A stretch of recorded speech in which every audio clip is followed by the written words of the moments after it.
बच्चों जय श्री राम। सरस्वती क्लासेस की ऑनलाइन कक्षा में मैं श्रीचंद त्रिपाठी आपका बहुत बहुत स्वागत करता हूं। बच्चों, आज मैं कक्षा 12 की वीडियो के साथ ऊर्ध्व प्रसंग, जिसको आपने कल से शुरुआत किया है, आपने इसके 2 छंदों को पढ़ा है। शायद ये तीसरा छंद होगा, जिसके रचनाकार हैं जगन्नाथ दास जी, जिन्हें हम रत्नाकर के नाम से भी जानते हैं। इसके साथ हम उपस्थित हैं। पहले रोज की भांति हम इसका वाचन करेंगे, उसके पश्चात इसकी व्याख्या पर दृष्टि डालेंगे। आइए वाचन करते हैं कि सुनी सुनी उद्धव की आकाहा कहानी कान, सुनी सुनी उद्धव की आकाहा कहानी कान, को था रानी को था नहीं थी रानी है, और कहे रत्नाकर ऋषानी बर रानी को बिल खानी विकलानी विथकानी है, और को से दसानी को भरी दृग पानी रही, को घूमी घूमी परी भूमि मुरझानी है, और को श्याम श्याम कै बहा की बिललानी को श्याम श्याम कै बहा की बिललानी को, कोमल करे जो थामी साहमी सुखानी है। बच्चों, इसको कई बार पढ़े आप, एक बार में नहीं, कई बार आप पढ़े, इसी बहाने आपको याद भी हो जाएगा। और यदि परीक्षा में कोई भी पंक्ति आपको मिल जाएगी तो आपका पढ़ना और वाचन करना सार्थक होगा।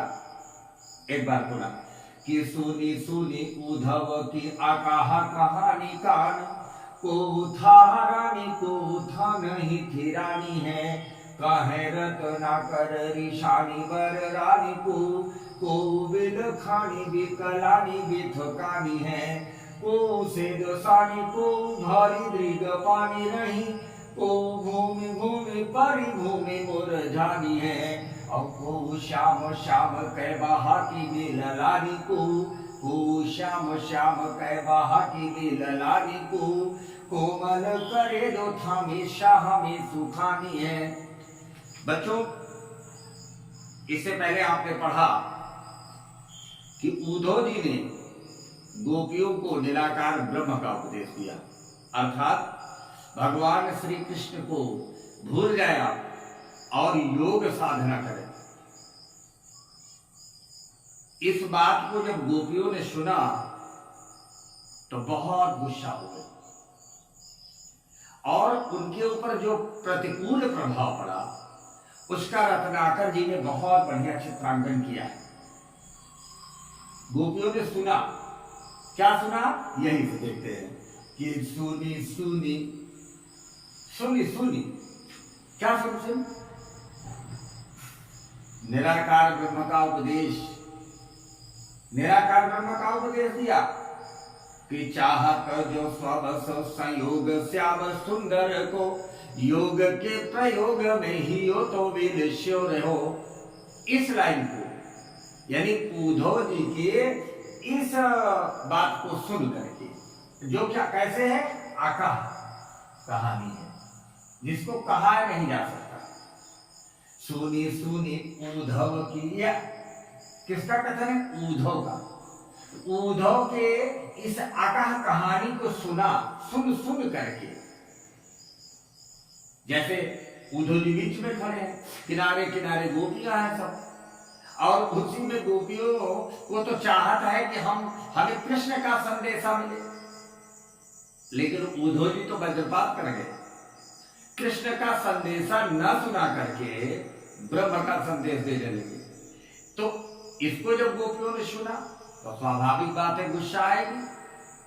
और गुस्सा कब आती है, जब चाहत पूरी ना हो, जो हम चाहें वो ना पूरा हो, फिर तो गुस्सा का ही जन्म होगा। ऐसे गोपियों को भी गुस्सा आया, लेकिन अब कह भी नहीं सकती, ज्यादा बड़बड़ा भी नहीं सकती। तो उनकी क्या स्थिति हुई उस ब्रह्म के उपदेश को सुनकर के, वही है आप कि सुनी सुनी उद्धव की आकाह कहानी कान। उस आकाह कहानी को गोपियों ने सुन सुन करके क्या हुआ, अब उसके ऊपर क्या प्रभाव पड़ा ये देखना है। पोथा रानी, पोथा नहीं थिरानी है, थारानी थरथरा गई, उसमें से कुछ गोपी क्या हुई, थर थर थर थर कांपने लगी, ये प्रभाव पड़ा। और कुछ क्या हुआ, था नहीं अपने स्थान पर, थिरानी स्थिर हो गई। जैसे कभी कभी कोई बात आप सुन लेते हैं, बट कोई शॉकिंग घटना जो आपको बहुत दुखद कर, मतलब दुख दे दे, दुखद हो, तो आप क्या होते हैं, ना आंसू, ना कोई चिंतन, ना शरीर की कोई एक्टिविटी, ना कोई गति, बिल्कुल जहां के तहां शन्न हो जाते हैं।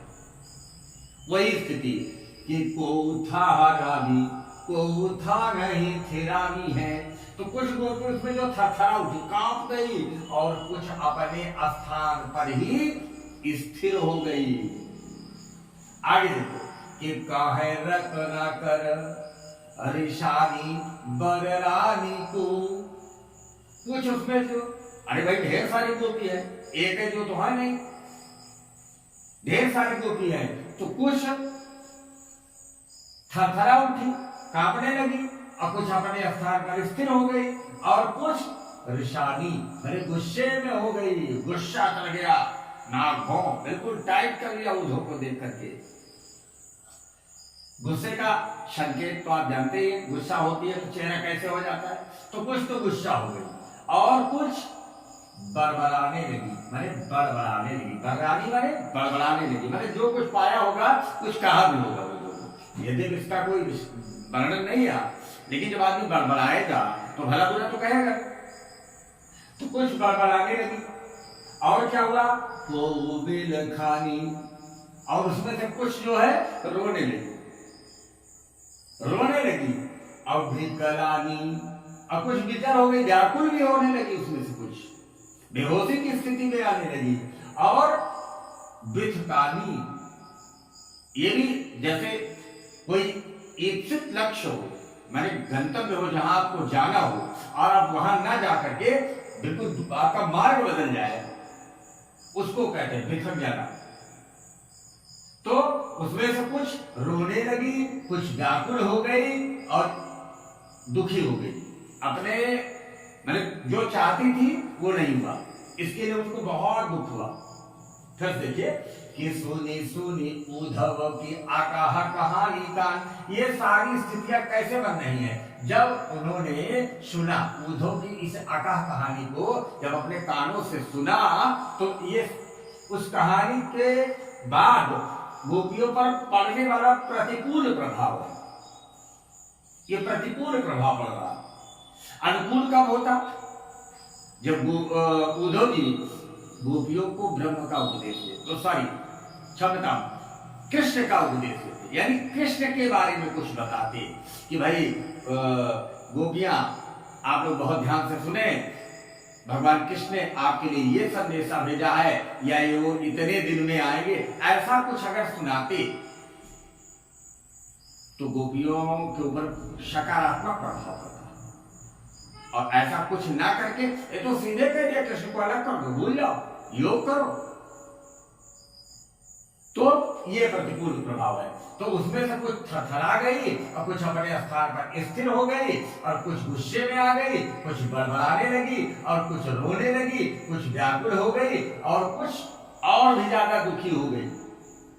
अब को से दसानी, शेर वाला था पसीना, श्वेत शब्द है, पसीने से तरबतर हो गई कुछ उसमें से, और को भारी दृग पानी नहीं, दृग माने नेत्र, पानी माने आंसू समझ लो, और कुछ के नेत्रों में आंसू हो गए, कुछ के नेत्र सजल हो गए, आंसू गिरने लगे। अब को घूमे घूमे परिभूमि मुरझानी है, और कुछ वही घूम घूम करके घूम कर मुरझा करके गिर गई, व्याकुल होकर गिर गई, अचेत हो गई। फिर देखो बिलखानी बिकलानी बिथकानी है, ये हो गया, को शेदसानी को भरी दृग पानी नहीं, कुछ पसीने पसीने हो गई, और कुछ के नेत्रों में आंसू आ गए, सजल हो गए नेत्र, और कुछ उसमें से घूम घूम करके चक्कर काट करके वही क्या हो गई, जमीन पर मुरझा के गिर गई, यानी बेहोश हो गई। और को श्याम श्याम कह बहा की बिललाली को, और उसमें से कुछ श्याम श्याम श्याम कह करके वही रोने लगी, व्याकुल होने लगी। और कुछ अब कोमल करे जो थामी साहमी सुखानी है, और कुछ उसमें से ऐसे कलेजा पकड़ा जो कि उनका कलेजा कैसा है, कोमल है, उसको पकड़ करके वही अपने स्थान पर ही सूख बैठ गए। आपको बच्चों, मेरे प्यारे बच्चे, आपको बहुत अच्छा समझ में आया होगा। फिर से देख लो। सुनी सुनी उद्धव क्रिया कहा कहानी कान, को था रानी को था नहीं थी रानी है, और कहा रतो न कर ऋषानी बर रानी को विल खानी भी गलानी भी थकानी है, और को शेद सानी को भारी दृग पानी रही, को घूमी घूमी परी घूमी मोर जानी है, और को श्याम श्याम कह बहा की बिललानी को कोमल करे जो थामी शामी सुखानी है। जब उद्धव की अकाह कहानी को उन्होंने अपने कानों से सुना तो कुछ थरथरा गई, कुछ अपने स्थान पर स्थिर हो गई, और कुछ गुस्से में आ गई, और कुछ बड़बड़ाने लगी, कुछ रोने लगी, कुछ व्याकुल हो गई, और कुछ का तो शरीर पसीने से तरबतर हो गया, और कुछ के नेत्रों में आंसू भर आए, और कुछ घूम घूम करके वही अपने स्थान पर घूम घूम करके भूमि पर मुरझा करके गिर गई, और कुछ श्याम श्याम पुकार करके वही जोर जोर से रो करके व्याकुल होने लगी, वो भी बेहोश होने लगी, और उनमें से कुछ अपने कोमल कलेजे को थाम करके सूख जैसी गई, यानी अपने स्थान पर कलेजा पकड़ करके बैठ गए। जैसे आप कहते हैं कोई घटना होती है, भैया कलेजा पकड़ के बैठ गए, वही है। ये भगवान श्री कृष्ण के प्रति अनन्य प्रेम का उदाहरण है। प्रेम की क्या गति होती है ये शायद आप महसूस कर पाए। आप अपनी माँ को भी आप बहुत बहुत ज्यादा ही प्यार करते होंगे। यदि मम्मी माँ के यहाँ अपनी माँ के यहाँ चली जाए, यानी हम लोगों के मामा के यहाँ चली जाए, और हमारा उस माँ के प्रति यदि अनन्य प्रेम है, तो एक बच्चे से पूछो क्या स्थिति होती है। ऐसे कठोर वचन को सुन करके कि अपने नायक, अपने इष्ट के खिलाफ एक भी शब्द नहीं सुन पाई, उनके खिलाफ बिल्कुल अलग होने की तो बात छोड़ो, सुन तक नहीं पाई, और उनकी यह स्थिति हो गई। ये एक अप्रतिम प्रेम का उदाहरण है। कृष्ण के प्रति कितना अनुराग है, यह लाइनें बताती हैं कि देखो गोपियां भगवान श्री कृष्ण के बगैर किस स्थिति को प्राप्त हो गई। बच्चों, आपको समझ में आया होगा, और यदि बढ़िया समझ में आया तो हमारे इस प्यारे से चैनल सरस्वती क्लासेस को आप सब्सक्राइब करें, और मित्रों में शेयर करें, लाइक करें, और जहां कहीं भी समस्या हो कमेंट करना बिल्कुल ना भूलें। मिलते हैं आपको अगले वीडियो में कल सुबह। जय जय श्री राम, जय श्री राम।